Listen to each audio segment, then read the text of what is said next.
Hello students, आपके अपने YouTube channel निशा एमजेस classes में स्वागत है। तो जैसे कि आपको पता होगा कि इसके पीछे वाले वीडियो में हम लोग देखे थे कि भिन्न को आरोही क्रम में कैसे लिखें। आरोही क्रम मतलब होता है बढ़ते क्रम, और आज की इस क्लास में हम लोग देखेंगे कि भिन्न को अवरोही क्रम यानी घटते क्रम में लिखें। घटते क्रम मतलब होता है कि 12 से छोटा की ओर जाना। जैसे किसी भी संख्या को घटते क्रम में लिखना है तो इसमें सबसे पहले 12 संख्या को लिख लेंगे, उसके बाद उससे जो छोटा होगा उसको लिखेंगे, फिर उससे जो छोटा होगा उसको लिखेंगे, फिर उससे जो छोटा होगा उसको लिखेंगे, यानी ये घटते चला जाएगा तो ये घटते क्रम में हो जाएगा।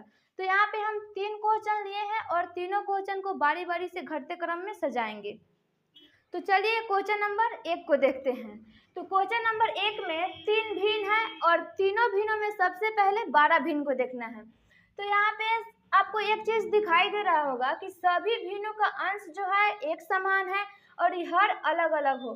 अगर किसी भी भिन्न का अंश एक समान होगा और ये हर अलग अलग होगा तो उसमें जिस भिन्न का हर सबसे छोटा होगा वही हमारा सबसे बड़ा भिन्न होगा।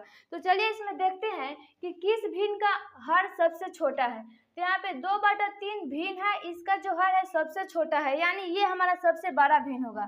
तो 2/3 सबसे बड़ा हो गया। अब इससे छोटा है 2/5, फिर इससे छोटा है 2/7। ये आरोही क्रम में हो गया। अब क्वेश्चन नंबर 2 को देखते हैं। क्वेश्चन नंबर 2 में 4 भिन्न है और चारों भिन्नों में सबसे बड़ा भिन्न को देखना है। तो यहाँ पे सभी अंशों की संख्या अलग अलग है और हरों की संख्या एक समान है। तो सब अगर किसी भी भिन्न का अंशों की संख्या सेम होगा और हर अलग अलग होगा तो सबसे पहले देखिएगा कि किस भिन्न का अंश सबसे बड़ा है, वही हमारा सबसे बड़ा भिन्न होगा। तो यहाँ पे 7/11 का सबसे बड़ा अंश है, तो लिखेंगे 7/11 हमारा सबसे बड़ा हुआ। उससे छोटा हो जाएगा 5/11, फिर उससे छोटा हो जाएगा 4/11, उससे छोटा हो जाएगा 3/11। तो ये भी हमारा आरोही क्रम में सज गया। तो चलिए क्वेश्चन नंबर 3 को देखते हैं। तो क्वेश्चन नंबर 3 में 3 भिन्न है और तीनों भिन्नों का अंश जो है अलग अलग है और ये हर भी अलग अलग है।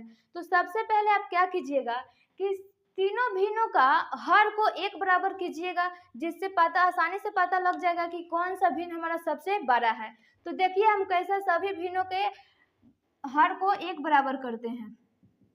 तो यहाँ पे सबसे पहले सभी हरों का एलसीएम लीजिएगा, यानी लघुत्तम 2, 4, 1 का लसा यानी लघुत्तम समापवर्तक निकालेंगे। तो 2, 4, 1 का लघुत्तम समापवर्तक हो जाएगा 4। अब हमारा पहला भिन्न क्या है? पहला भिन्न है 3/2। तो 3/2 में हम क्या चीज से गुना करेंगे कि यहाँ पे 4 आना चाहिए, 4 आना चाहिए। तो 2 में हम 2 से गुना करेंगे तो 2 दूनी का 4 हो जाएगा, और वह जो संख्या नीचे भरेंगे वही संख्या ये बट्टा के ऊपर भी भर देंगे। तो 3 दूनी 6 हो जाएगा यहाँ पे। तो फिर दूसरा भिन्न क्या है? 5/4। फिर 5/4 में हम क्या चीज़ से गुना करें कि यहाँ पे 4 आना चाहिए। तो इसमें 1 से गुना करेंगे तो 4 एकम 4 हो जाएगा। अब 5, फिर ऊपर भी 1 से गुना करें तो 5 एकम 5 हो जाएगा। अब भिन्न 3 में है 4/1। तो 4/1 में हम क्या चीज़ से गुना करें कि यहाँ पे 4 आना चाहिए, तो इसमें 4 भरेंगे तो 4 एकम 4 हो जाएगा। तो ऊपर भी 4 भर देंगे, 4 चौका 16 हो जाएगा।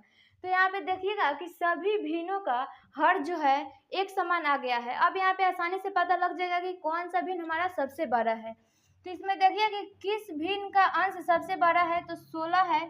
16/4 भिन्न है जिसका अंश सबसे बड़ा है, तो यह हमारा सबसे बड़ा भिन्न कौन हो जाएगा? 4/1। उससे छोटा भिन्न हो जाएगा 3/2, फिर उससे छोटा भिन्न हो जाएगा 5/4। तो ये भी आरोही क्रम में हम सजा दिए।